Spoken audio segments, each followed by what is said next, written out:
Assalamualaikum warahmatullahi wabarakatuh.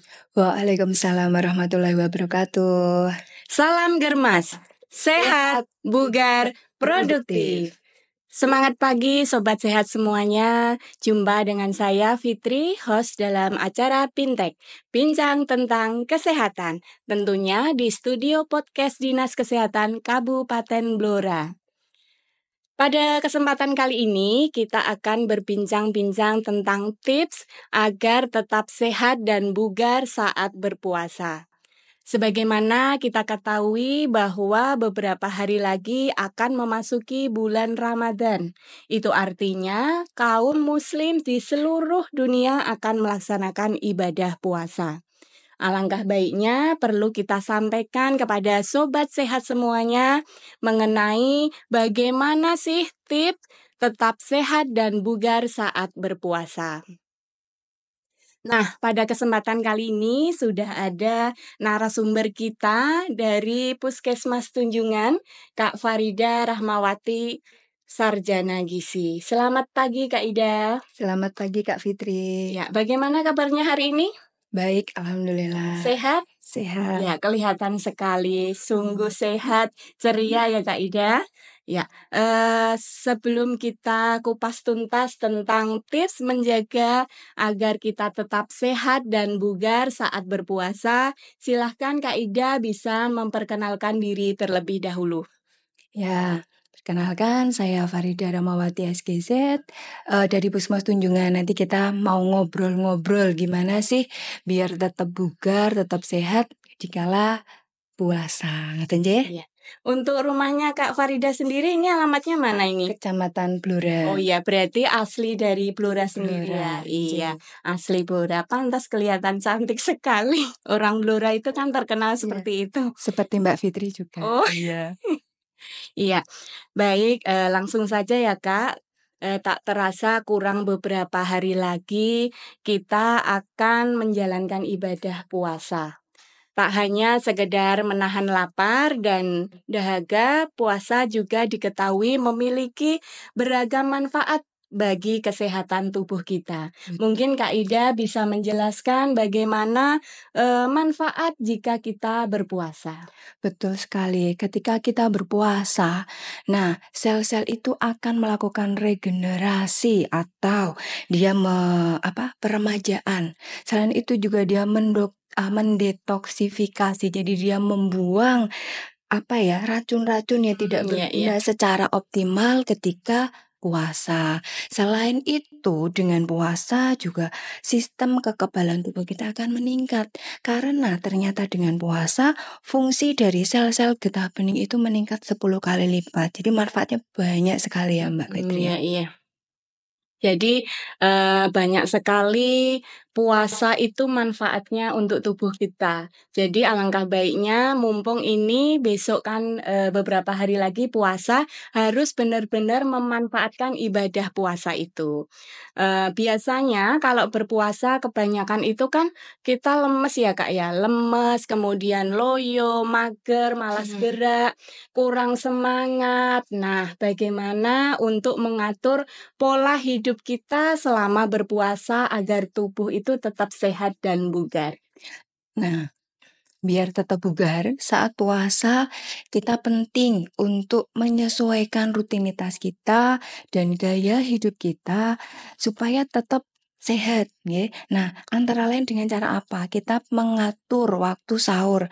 Nah, saat sahur usahakan tidak merokok. Nah, Nggak boleh merokok ya, buat sobat sehat ya. para ahli hisap ya. Nah, perbanyak makan makanan berserat. Contohnya seperti buah dan sayur, terus hindari konsumsi makanan yang terlalu berminyak. Karena dengan makanan yang terlalu berminyak ini dapat menyebabkan penyumbatan di pembuluh darah. Nah, ini aliran oksigennya nanti jadi berkurang. Ini yang akibatnya akhirnya waktu siang jadi ngantuk gitu. Oh, berarti kalau kita siang hari itu kan kadang kita terasa ngantuk ya. Itu berarti bukan karena kita kurang tidur ya Kak ya. Itu bisa jadi karena tadi asupan yang kita makan itu salah. Iya, kurang tepat kan Iya. nggih. Iya. Itu kan tadi untuk saat kita sahur. Sedangkan untuk kita aktivitas dari pagi, siang sampai sore berarti kita tetap harus melakukan aktivitas, nggak boleh loyo. Itu gimana tipsnya kalau pagi, siang sampai sore? Nah, kalau pagi, siang, sore, kita juga tetap masih bisa menjalankan kegiatan kita seperti biasa, masih ibadah, masih kerja. Iya. Kalau bisa malah perbanyak ibadah kan, mumpung bulan Banyak puasa. pahala ya. Jangan malah kalau puasa, saya jadi males nggak kerja. Nah, intinya tetap seperti biasa. Puasa tidak menghalangi aktivitas. Nah, yang perlu kita atur tadi selain dengan waktu sahur Ya. pemilihan menunya, waktu Berbuka. berpuasa juga berbuka. Nah, mulailah waktu berbuka itu dengan minum secangkir air hangat dan sedikit makanan yang sedikit manis, tidak terlalu Oh, iya, iya. manis. Berarti kurma itu boleh ya? Betul, 2 atau 3 butir itu sebenarnya sudah cukup. Lanjutkan dengan makan malam sesuai dengan menu gizi seimbang. Nah, ini penting juga untuk ahli hisap lagi nih. Dianjurkan untuk tidak merokok. Gitu ya. Jadi seperti itu ya Kak, kita harus mengatur pola hidup saat berpuasa. Seperti mengatur pola makan, tadi Betul. sudah dijelaskan, baik mulai dari sahur dan juga saat berbuka puasa. Nah, satu lagi Kak, Iya. kalau buka puasa disarankan tidak langsung makan yang banyak. Biasanya balas dendam ya Kak ya? Iya. Nah, nanti itu bisa membuat perutnya sesak, selain nanti jadi males untuk ibadah, untuk sholat karena Iya, iya. penuh gitu kan. Selain itu juga bisa meningkatkan risiko obesitas Oh, iya. gitu. Hindari juga tadi minum kopi, minum soda, minuman yang bersoda karena nanti akan membuat waktunya tidur sulit tidur, Oh gitu. kurang Iya, istirahat, nggih.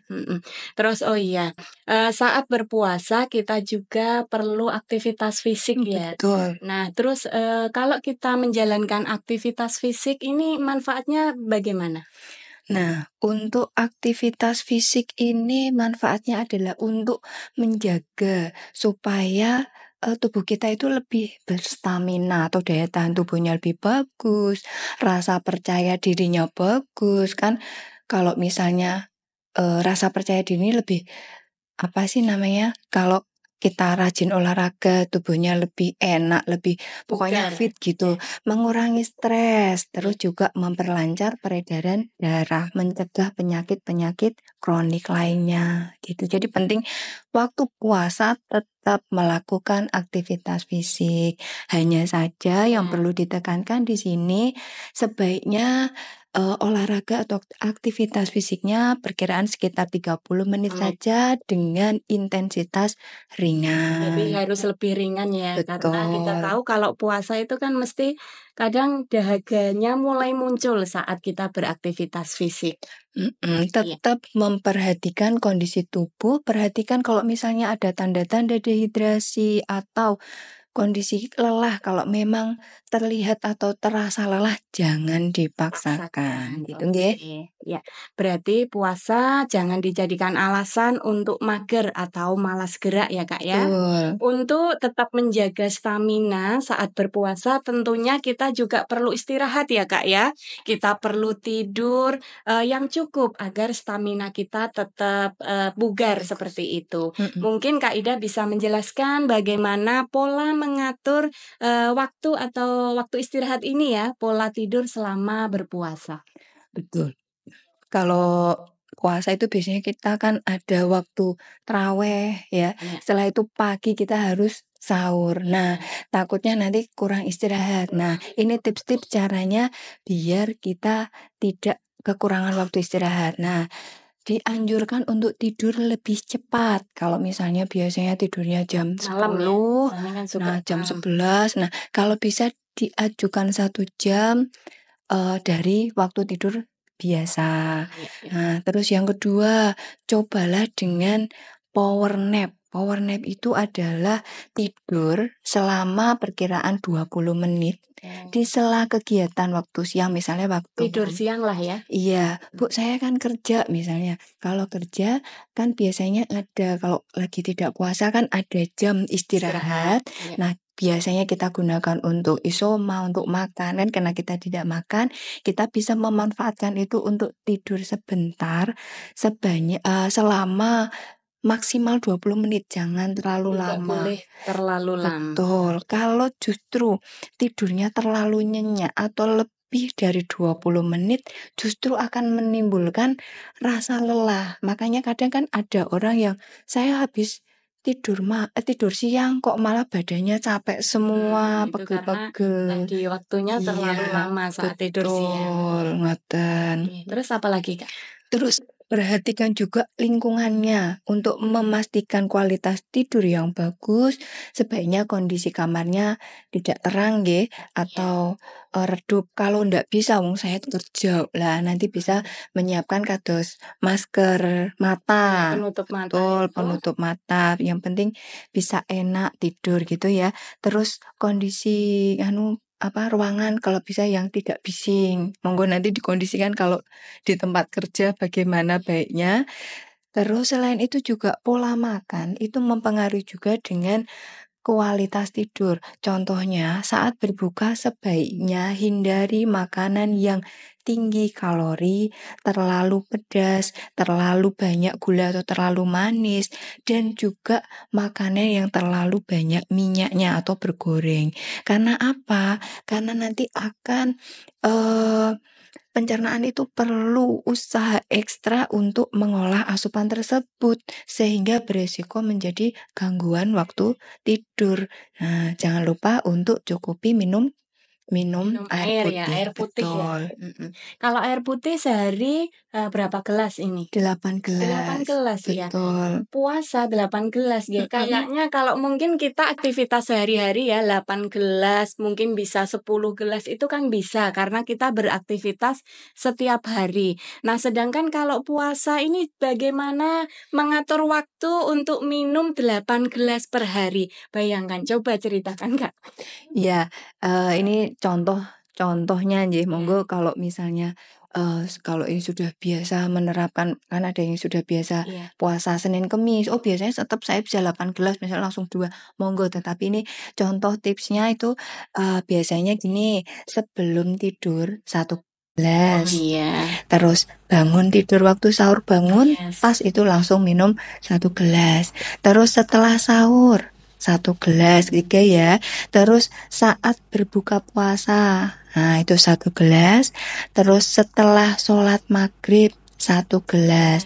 Lajeng setelah makan malam. Jadi makanya tadi kan sebelum maghrib sebaiknya tidak langsung makan besar. Setelah makan malam 1 gelas, lajeng dilanjutkan sama masih kurang 2 gelas ya Mbak ya. Nanti monggo waktu isya, habis sholat isya sama tarawih itu PR-nya masih ada 2 gelas, monggo misalnya sholat isyanya kan biasanya gini Kak, kita ke masjid sholat isya nanti langsung sekalian tarawih lah, itu bagaimana? Itu bisa bawa botol minum juga bisa.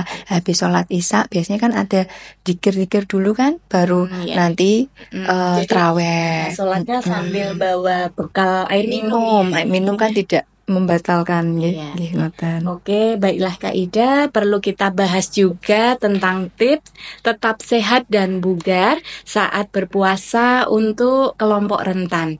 Misalnya nih ada ibu hamil, terus kemudian orang dengan penyakit menular seperti diabetes mellitus, kencing manis itu tidak menular. Iya, penyakit tidak menular, maaf gitu ya maksudnya. Kemudian hipertensi dan jantung. Nanti akan kita kupas tuntas satu-satu ya Kak ya. Betul. Mungkin para sobat sehat bertanya-tanya apakah puasa itu boleh dilaksanakan untuk ibu hamil? Coba biar.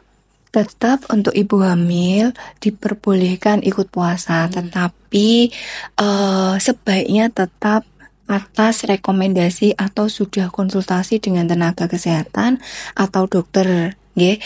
Maksudnya untuk melihat apakah kondisinya ini dianjurkan atau tidak, misalnya sehat betul atau tidak. Soalnya kadang ada ibu hamil yang hiperemesis atau yang mual muntahnya parah sekali sampai dia lemas gitu, itu memang sebaiknya tidak puasa. Tapi kalau ibu hamilnya sehat, monggo ikut puasa, bisa tetap seperti apa Biasa ya. biasa. Yang paling penting adalah tetap perhatikan yaitu asupan gizinya. Kalau bisa tetap gizi seimbang, cairan tubuhnya juga diperhatikan, kebutuhan serat, kebutuhan vitamin dan mineral, serta diperhatikan juga bahwa ibu hamil itu butuh tambahan zat gizi dibanding orang biasa. Jadi harus diperhatikan itu. Jadi intinya kalau ibu hamil mau puasa diperbolehkan, tetapi jangan dipaksakan gitu ya Kak Ida. Betul. Lalu bagaimana tips agar tetap sehat dan bugar saat berpuasa bagi ibu hamil ya? Nah, satu tadi cukupi makan dengan gizi seimbang. Nah, kalau bisa setiap kali makan, baik waktu sahur, waktu buka, itu makanannya ada makanan yang bergizi seimbang. Yang di dalamnya itu ada karbohidratnya, proteinnya, lemaknya, vitamin dan juga mineral. Selain itu, nah ini kemarin tuh Hari Gizi Nasional itu kan protein hewaninya. Nah, itu harus jangan sampai ketinggalan ibu hamil, apalagi masa perkembangan pertumbuhan janinnya itu sangat dipengaruhi oleh asupan proteinnya, terutama protein hewani. Itu jangan sampai ketinggalan. Selain itu juga perlu cukup serat supaya ibu hamil ini nanti tidak sembelit gitu. Oh, gitu ya. Untuk contoh makanannya sendiri, misalnya ini menu ya Kak, menu untuk ibu hamil itu mungkin bisa dicontohkan? Nah, contoh makanan yang bergizi tetapi sederhana. Jadi makanan bergizi itu tidak harus mahal, tidak yang harus thick gitu, enggak. Jadi makanan bergizi contoh saja misalnya waktu sahur ya, sahur biar nggak enek misalnya, makannya nasi sama sayur pecel, dipecel atau diurap misalnya, terus sama ayamnya mungkin dikecap, terus sama ada tempe goreng misalnya. Nanti jangan lupa buahnya juga ditambahkan. Terus untuk waktu berbuka biasanya kan suka yang seger gitu ya, bisa nasi mungkin atau sama sayur asem, terus mungkin sama ikan goreng misalnya, atau ikannya mau dipepes atau dibakar juga boleh, sama tahu bacem misalnya. Jangan lupa buahnya jangan ketinggalan. Jangan lupa untuk ibu hamil, nah waktu sahur dan buka itu lauknya ditambah. Jadi porsi lauknya, kalau misalnya bapaknya telurnya 1, makan telur 1, ibu hamil makannya telurnya 2, ikannya 2, seperti itu, ayamnya 2. Kan biasanya kalau ibu hamil kan perutnya besar ya Kak. Kadang kalau makan dengan porsi banyak, itu kan kadang sudah kenyang lah. Ini untuk mengatur waktu makannya. Nah, nanti bisa menyelipkan di saat pertama berbuka tadi kan air hangat sama minuman makanan sedikit manis. Kan nggak bisa masuk. Iya, bisa diselipkan di situ lauk hewaninya masuk. Nah, jadi lauk hewaninya tetap tercukupi. Terus makan yang waktu berbuka dengan makanan yang tidak terlalu banyak porsinya, tetapi masih ada gizi seimbangnya tadi tetap cukup. Nah, nanti waktu mau tidur misalnya nambah lagi untuk sedikit makanan, terutama tadi cemilannya diutamakan yang tinggi protein gitu, sama vitamin mineralnya dicukupi. Untuk memenuhi kebutuhan cairan tubuh ya, kita aja orang biasa ya nggak hamil itu juga penting untuk mencukupi kebutuhan air minum. Lah apalagi untuk ibu hamil sendiri, jangan sampai ibu hamil itu dehidrasi. Nah ini cara mencukupi kebutuhan cairan tubuhnya bagaimana? Nah, kalau kebutuhan cairan untuk ibu hamil itu lebih banyak, 2,3 liter atau setara dengan 10 gelas air minum. Nah, nanti tadi kan caranya minum kalau pembagian air minum Iya, selama tadi 8 udah gelas ya tadi. dijelaskan tadi Nah, ya. kalau takut nggak mencukupi, waduh Mbak, 8 gelas saja saya udah susah, apalagi kalau 10 gelas. Nah, nanti bisa ditip atau triksnya dengan cara memperbanyak mengkonsumsi buah-buahan segar yang kaya akan kandungan airnya, begitu. Terus untuk istirahat, kita tadi juga perlu istirahat. Betul. Oh iya, jangan lupa ibu hamil kalau pada siang hari misalnya ikut puasa, kok dirasa ada gejala dehidrasi, misalnya Nggak kuat gitu lah iya, ya, sudah misalnya ya. batalkan dulu saja. Intinya tidak boleh dipaksakan. Betul. Nggih. Untuk istirahat, tetap ibu hamil harus cukup istirahat, nggih. Kalau bisa dibatasi aktivitas-aktivitas yang berat. Bu hamil karena ini kan cenderung gampang lelah ya. Disarankan cukup waktu istirahatnya, kondisi fisiknya diperhatikan. Kalau memang sudah capek, istirahat. Gitu saja. Jangan terlalu dipaksakan. Untuk tidurnya kita kan tadi kalau istirahat siang 20 menit. Betul. Nah, kalau ibu hamil juga 20 menit atau boleh lebih? Nah, waktu siang hari tadi kan ada tip kalau misalnya siang supaya tidak kekurangan waktu istirahat, ketika aktivitas disempatkan untuk tidur. Nah, itu sama pada ibu hamil juga antara 15 sampai 20 menit dianjurkan untuk istirahat tidur gitu. Sama. Iya, berarti tetap membatasi aktivitas fisik, terutama ini ya, aktivitas fisik yang berat. Betul. Gitu. Jadi untuk ibu hamil bisa beraktivitas fisik ringan seperti yoga ya Kak ya. Betul. Terus kemudian jalan sehat di pagi hari itu ya, Betul. jangan terlalu capek seperti itu. Atau juga bisa senam ibu hamil yang seperti yang diajarkan dari Bu Beda. Nah, seperti itu ya.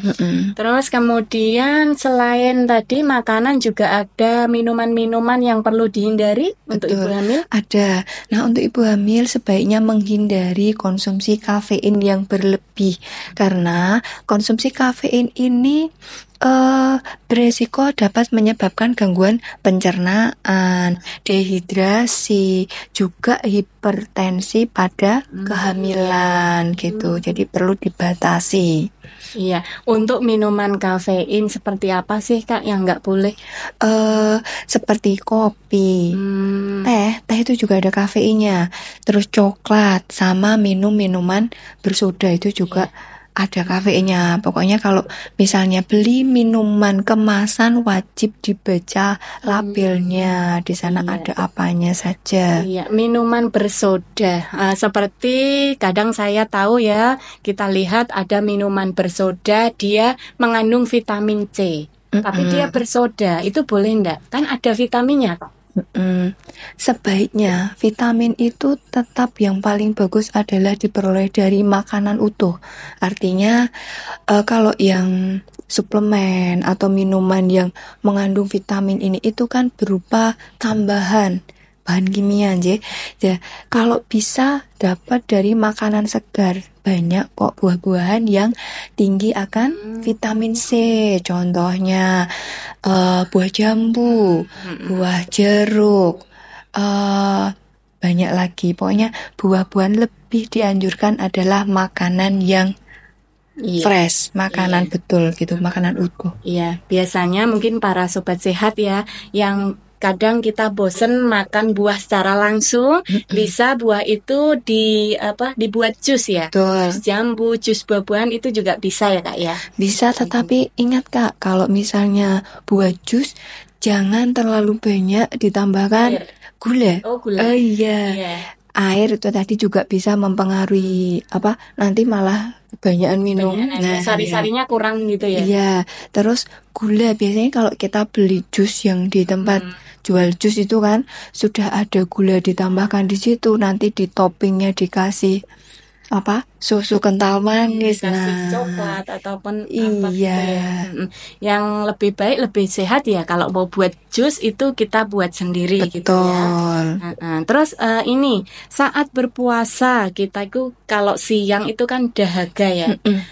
Terus kalau berbuka itu sukanya minum yang dingin-dingin gitu. Apakah untuk ibu hamil ini juga boleh enggak minum dingin? Sebaiknya dihindari ya.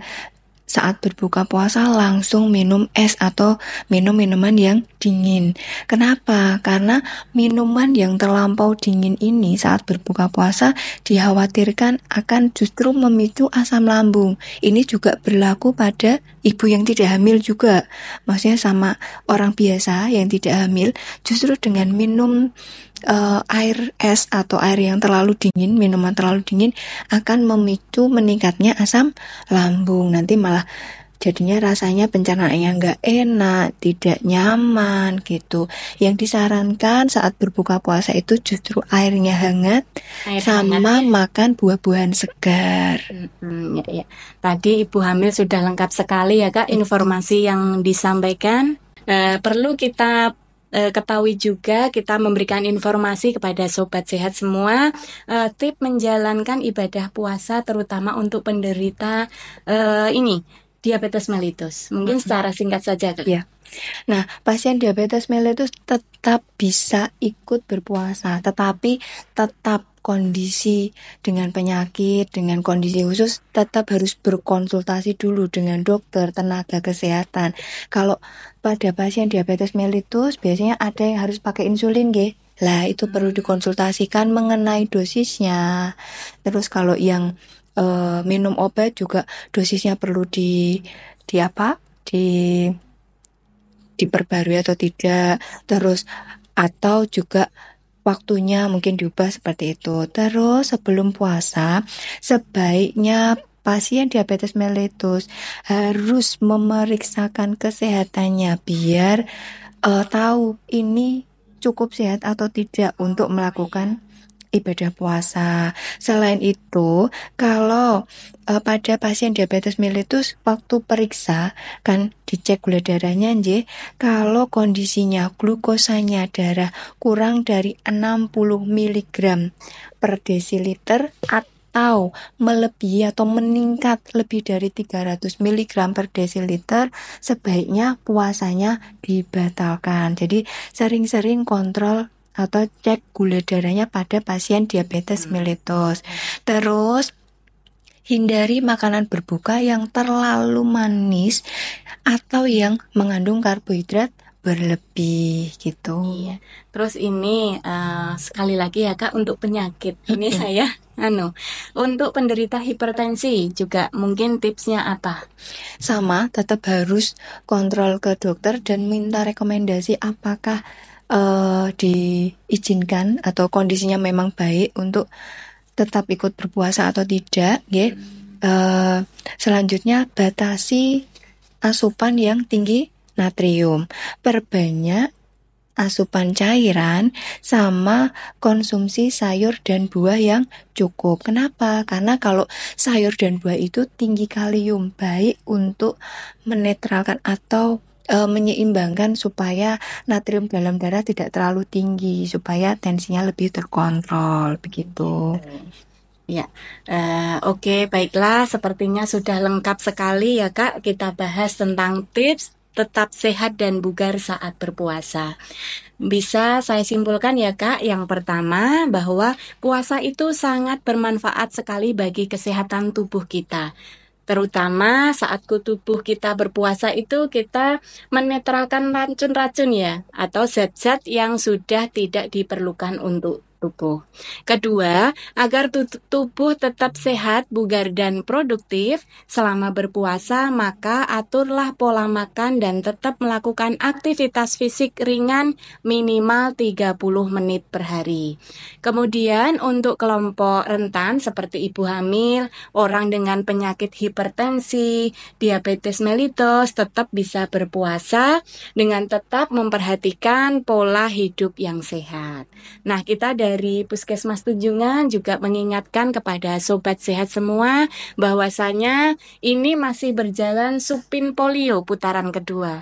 Jadi para ibu balita usia dari usia 0 sampai 8 tahun bisa mengimunisasikan atau memberikan Supin Polio untuk balitanya, untuk anaknya sampai dengan bulan ini masih ada ya Kak ya? Ada. Iya, bisa mendapatkan di posyandu atau pelayanan kesehatan terdekat. Satu lagi Kak, Betul. ini musimnya demam berdarah. Betul. Iya. Mungkin tipsnya apa untuk mencegah demam berdarah ini Kak? 3M plus. 3M, jangan lupa. M yang pertama, Menguras. kemudian M yang kedua, menutup, dan M yang ketiga adalah mendaur ulang dan memanfaatkan kaleng-kaleng bekas yang sudah tidak terpakai lagi. Wah, Jangan seru lupa sekali ya. pakai anti Pakai, nyamuk. iya, itu plusnya. Plusnya. Iya, gitu ya.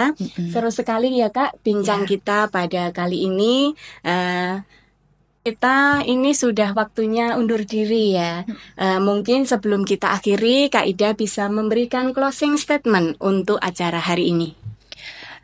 Statementnya, ayo tetap bugar di bulan puasa dengan pola hidup sehat. Nah, tetap germas ya. Iya, terima kasih Kak Ida sudah meluangkan waktunya untuk acara Bintek kali ini. Semoga bisa bermanfaat bagi sobat sehat semuanya. Semoga Ramadan nanti menjadi Ramadan yang sehat dan ibadahnya lancar. Amin. Ya, untuk sobat sehat jangan lupa subscribe, like, komen, dan share channel YouTube Dinkes Kabupaten Blora.